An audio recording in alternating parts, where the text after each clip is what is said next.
You've probably never thought about how close you came to not existing at all. Not you personally, your entire species.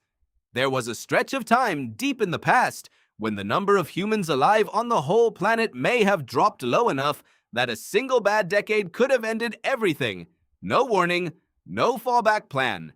Just cold, hunger, and a population small enough to fit inside a modern high school.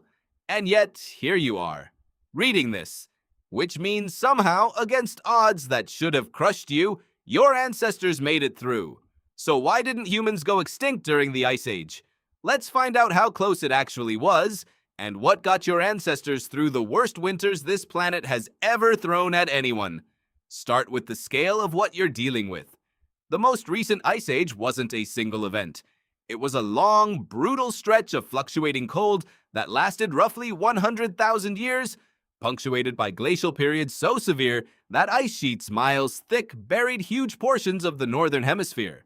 Average global temperatures dropped several degrees compared to today, which sounds small until you realize that difference was enough to bury Chicago under ice a kilometer deep and turn much of Europe into a frozen, largely uninhabitable expanse.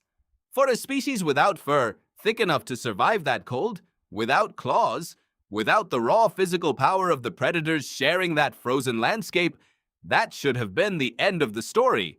Here's where it gets stranger, and where the story of human survival gets genuinely uncomfortable. Some geneticists believe humanity came dangerously close to disappearing entirely, not gradually, but suddenly, tens of thousands of years before the Ice Age even reached its coldest point. Geologist Stanley Ambrose proposed a theory in the 1990s that still generates debate.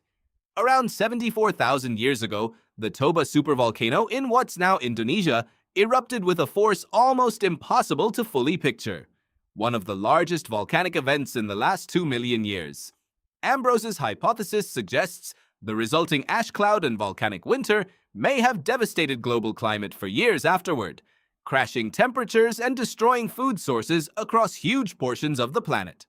Genetic studies examining human DNA diversity have found something that lines up unnervingly well with that story. Compared to many other species, humans show remarkably low genetic diversity, the kind of signature you'd expect if the entire species had passed through a population bottleneck, a period where the number of breeding individuals dropped so low that the genetic variation of millions of years nearly vanished in a single narrow surviving group. Some estimates place that surviving population as low as a few thousand individuals worldwide. Not a few thousand in one region, a few thousand total, representing the entire genetic future of your species. Whether the Toba eruption alone caused that bottleneck is still debated among researchers, and not every scientist agrees on the exact cause or timing. But the genetic evidence for some kind of severe population crash around that era is difficult to explain away entirely. Your species at some point apparently came close enough to the edge that a slightly worse decade might have ended everything. So if the population nearly collapsed once already, how did anyone survive long enough to face the rest of the Ice Age at all?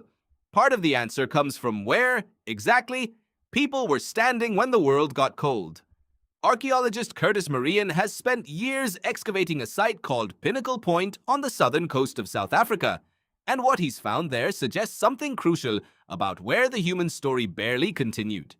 During some of the harshest, driest stretches of this period, when much of Africa's interior would have been inhospitable, a narrow strip of coastline near the tip of the continent may have stayed livable, rich with shellfish, edible plants, and a stable, predictable food supply drawn straight from the ocean.